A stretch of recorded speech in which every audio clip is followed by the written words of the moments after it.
Hey guys, it's Jason with the Boardgame Mechanics. And I'm Katie from That's What She Said. And today we're going to take a look at a game from Cobblestone Games called The Axe.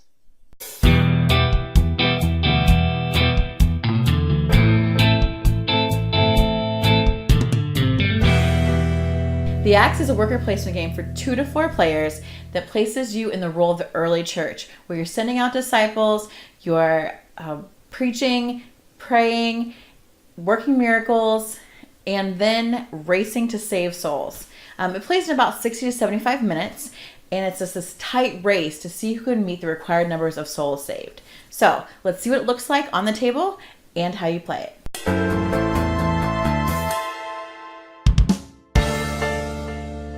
Here is a game of The Axe set up for a 2-player game. We have red and we have blue.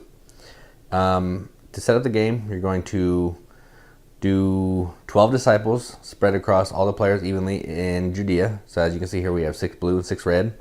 12 disciples, 12 apostles. You got it. You're going to put both players' scores at 0. You're going to pick a first player. They're going to get 1 prayer token, which is this little bead right here. And every other player clockwise is going to get 1 extra. So you can see red has 2. Each player is going to have 6 churches, which are represented by the cubes. And they're going to have 3 extra disciples that they'll be able to put out on the board should they take the discipleship action later in the game. And they each have the same 6 miracle cards.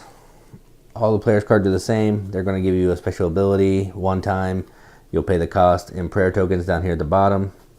Let me show you that as a little part. So you can see two prayer tokens. This one takes 5 prayer tokens. You're going to get to do a special ability and then you have to discard it. You're also going to set up the spiritual gifts deck right here, which you can take in lieu of another action, which I'll explain in a second. And you're going to set up the preaching areas, which are these white and black discs.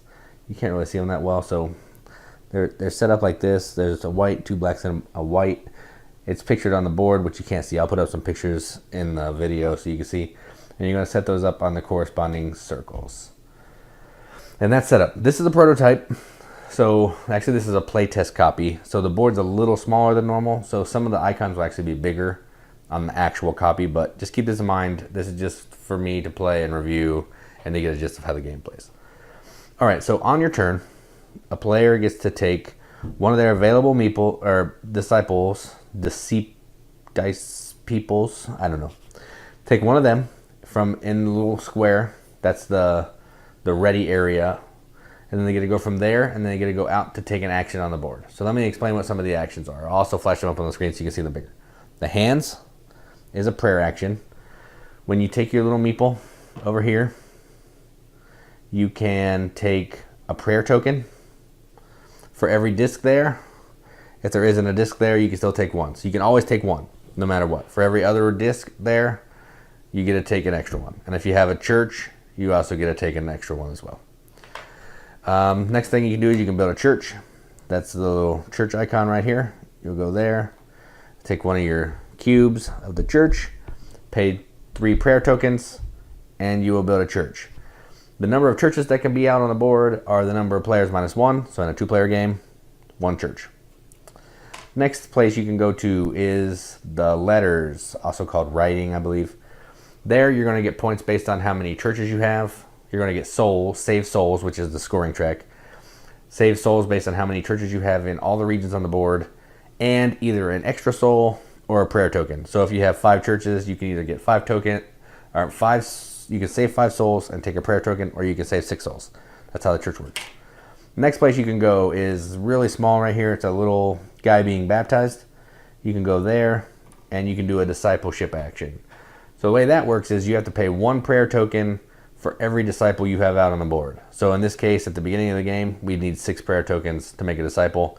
When you get a new disciple, they come from your supply, and they go next to this region right here, because when you make disciples, you grow the area. So that's that.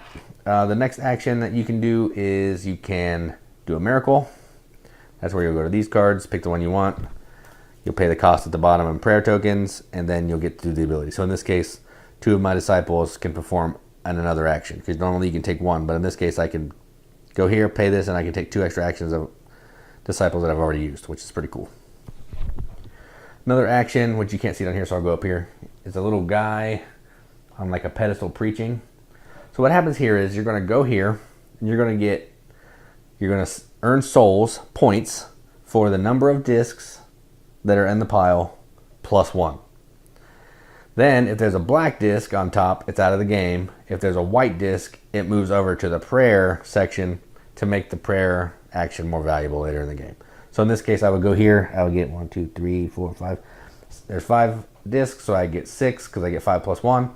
I'll take the black disc off, and it's out of the game. So it's going to make that less valuable because there's already a disciple in there converting people to Christianity, helping them find Jesus as their Savior.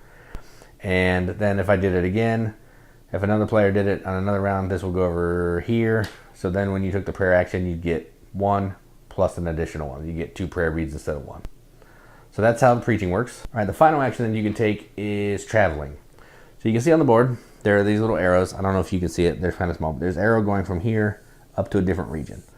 The only way to get from one region to another is by traveling. So everybody's starting in Judea. So we want to get out into other parts of the board. Judea, Samaria, to the ends of the earth. So if there's a blank space, you can put a guy there and it doesn't cost you anything. In this case, this one has a 1. So if somebody went there, they'd have to pay 1 prayer token. But someone else could also go here, and that would make them pay 2 prayer tokens, and then they'd be able to move over here to Achaia for the next round. Movement always happens at the end of the round when all the meeples are placed. Then everybody's going to travel. We'll go back to our ready areas, and then we can start again. So since everybody starts in Judea, you can see there are more places. There's 1, 2, 3, 4, 5, 6, 7 places, areas out of Judea that's going to take to another area. So 3 people could go here if they wanted to. It's all for free. And then next round they're going to move up here and be in Cilicia to take some actions. All right, so let's go ahead and we'll go through a round and see what happens and see how this game plays. So blue players first. They have 1 token, so they're going to take one of their guys. And they're going to preach. So they'll go to the preaching action. Every place can only have 1 person in it except for prayer. Multiple people can go to the prayer. So once the place is taken outside of prayer, no one else can go there for this round. So in this case, no one else can preach. There are 3 discs. I don't know if you can see them over the dudes, but there's a white, a black, and a white. So I would save 3 souls plus 1 because you always get to save an additional 1. So I now have 4 points. We're racing to 85 points in a 2-player game. That's why this one is here. So the first player to get 85 triggers the end game, and then we finish that round. Whoever has the most points wins. If there's a tie, it's whoever's built the most churches. And if there's a tie after that, then it's a shared victory. All right, so that was a blue player's turn. Now it's red player. They're going to take one of their available guys. And, because I went to preach, I got to move this white disc over here. So they're going to come over here because now prayer is more valuable. So they get 1 always. There's 1 white disc, so now they get 2 prayer beads. So now they have 4. All right, so it's blue's turn. They'll take up another one. Let's see. They want to start moving, so they want to move up to Galatia, so they will go here. It's free because there's no number, so they'll go there. It's the red player's turn again, so they'll take it. They're going to build a church, so they're going to come down here, pay 3 prayer beads, prayer tokens, 3 prayer tokens. Take a church, put it in the church area. When you build a church, you save 2 souls, so they now have 2 souls. And then when you take the prayer action and the preaching action, they become 1 soul more valuable, or 1 prayer token more valuable. So if red goes here again, they'd get 1, 2, plus a church, 3. So that was red's turn. Blue's turn, they were going to pray because they need some prayer tokens. So there's 1 disc, you always get 1, so they get 2. Then it's red's turn. They want to travel as well, so they're going to head up to Cilicia, so they're going to go here. It's blue's turn again. All right, they're going to do a miracle. So let's show you how miracles work. So you're going to go to the miracle space. Let's see. All right, so they're going to play this one. It costs 3 prayer tokens, which they have. 3 prayer tokens. They're going to discard those. Now they're going to move 1 disciple from anywhere on the board to a region of their choice. So this is going to let you move without having to wait till the end of the round. And when you play the card, it's out of the game. So blue is going to take the guy they just used for prayer, and they're going to move him over here to Thrace, because you can see there's a lot of people over here that you can be preached to and score a lot of souls. So they're over in Thrace all by themselves. They'll have that area to do what they want in there. Red's turn. Red is going to, they want to travel over to Achaia, so they'll go here. There's a 1, so it's going to cost 1 prayer token. It's blue's turn again. They want to travel up to Cilicia, so they'll go here behind this guy. It's red's turn. Red's going to pray again because they would need some prayer in their life. So they get 1. You always get 1. You get 1 for the disc, and they have a church, so they're going to get 3 prayer tokens. 3 prayer tokens. Then it is the blue player's turn. And the blue player is going to pray as well because they're out of prayer tokens. So they're going to go there. They get 1 always plus 1 disc, so they'll get 2. And now, to show you one other thing that you can do, red's going to pray again, but instead of praying to get tokens, they're going to pay 2 tokens, and they get to get a spiritual gift card. So you draw the first card on the deck, and this is a special power throughout the game. You only expend 1 prayer point when planning a church. So instead of building 3, playing 3, you only have to pay 1. That's good news. You can only ever have 2 of these in front of you at any given time. So if they wanted to ever have more than 2, they'd have to pick 1 and discard it. All right, so that's the end of a round. At the end of the round ends when all the disciples are moved. At the end of the round, the first thing you're going to do is you're going to move. So this guy is going to move over here. This one is going to move up here. These 2 are going to move here. These 2 come back, and all the people that were praying come back as well. And then whoever has the least amount of souls saved is the first player in the next round. So in this case, red would take over being first player because they have the least amount of souls that they have saved. You're going to continue in this fashion until someone hits 85 points. That's going to trigger the end of the game. And then whoever has the most points is the winner. If there's a tie, whoever has built the most churches is the winner. If there's still a tie, it's a shared victory. After all, we're disciples, so we should be able to get along. So yes, that is the axe. Let's go up to the top, see what we think about it. So that was how you play The Axe by Cobblestone Games. And I love this game. Well, a little spoiler, I guess. But I like this game a lot because the ease of teaching it and playing it is incredible. It's super easy to teach, super easy to play. Right. But the decision space is excellent. Like once you start getting around the board and getting your little disciples spread around, it becomes really thinky and difficult in what you want to do. So right, it's one of those where you can easily tell someone, okay, on your turn, you pick your disciple up, and then you choose an action where someone else isn't, except for prayer. Yeah. And so, but then that opens up this whole world of how you want to use those disciples, and that's where it gets much more intense than I had thought it would be. It is pretty intense. I was surprised. Yeah. The thing that I love about it, and Jason will not talk about this, but is the theme. There are very few biblically themed games that go beyond like the Bibleopoly or the Bible trivia. Right. One of the most, I think, well known for Bible themed games is Commissioned, which we also own, but that's the cooperative kind of game.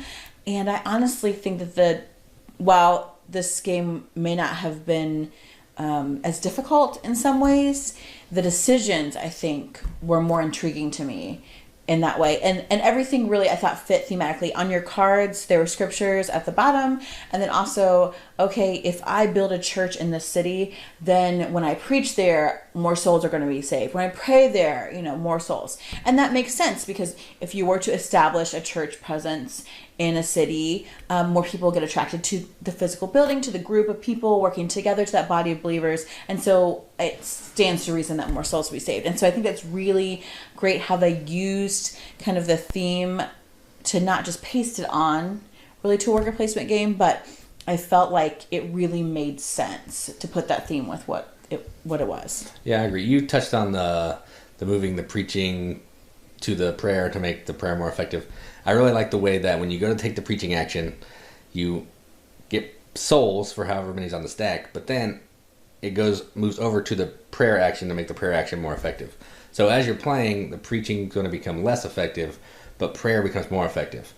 And the black disc just go away. So both of them are kind of getting less effective as you go. And I think that mechanism is kind of cool. Kind of goes along with the theme, but I can't talk about theme, so I won't do that.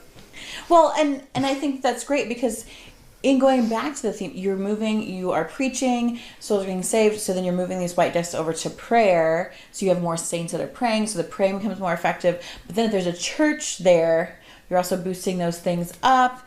And in our 2-player game that we played, like getting those churches established was huge, where I was getting like bonuses on prayer points and stuff that I could spend later, which I think really helped me. You were crushing me on the churches. Ultimately, in the victory.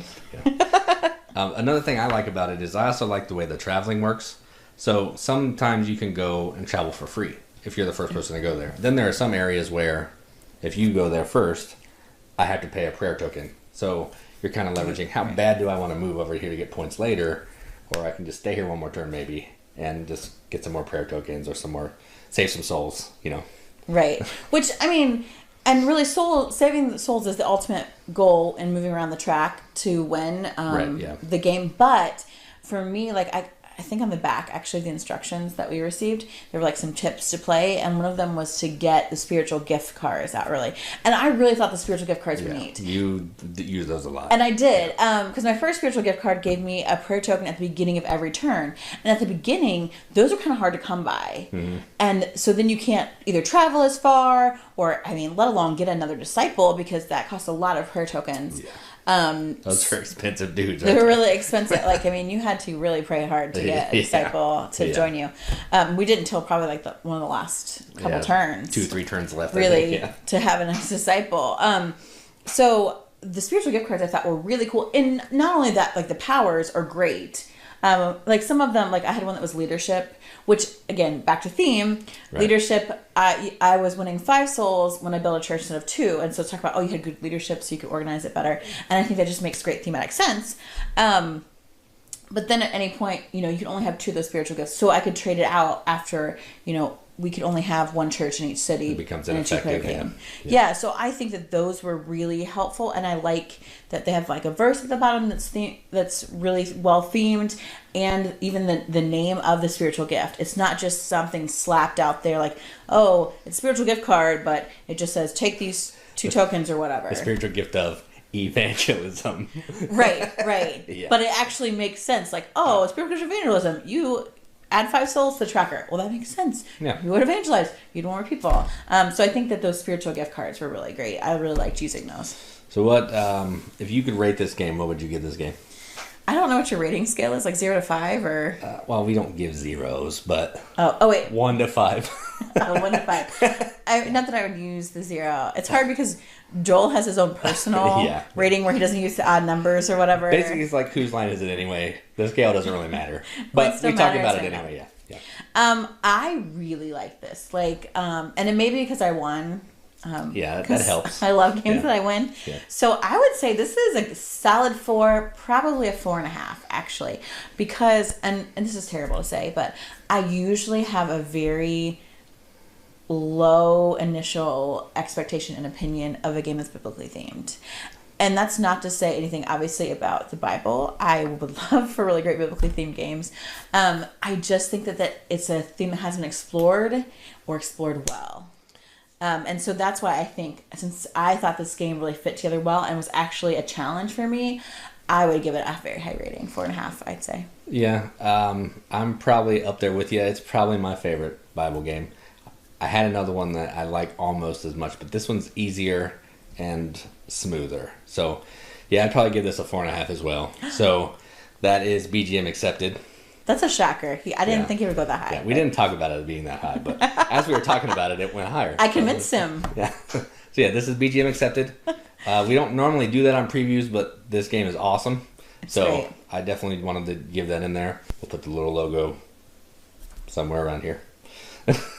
And we'll put it on our Riveted page so you guys can go check that out if you want. So, yeah, that is The Axe by Cobblestone Games.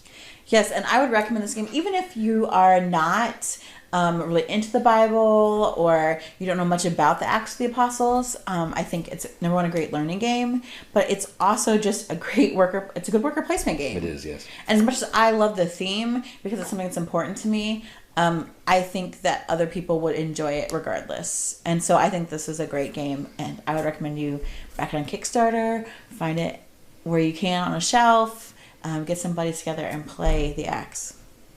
I agree. Thanks for checking out the review. Bye, everybody. See ya.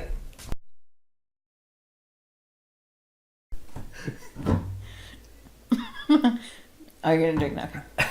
Okay. You ready? No, I gotta stop laughing. Did you just wipe? All right.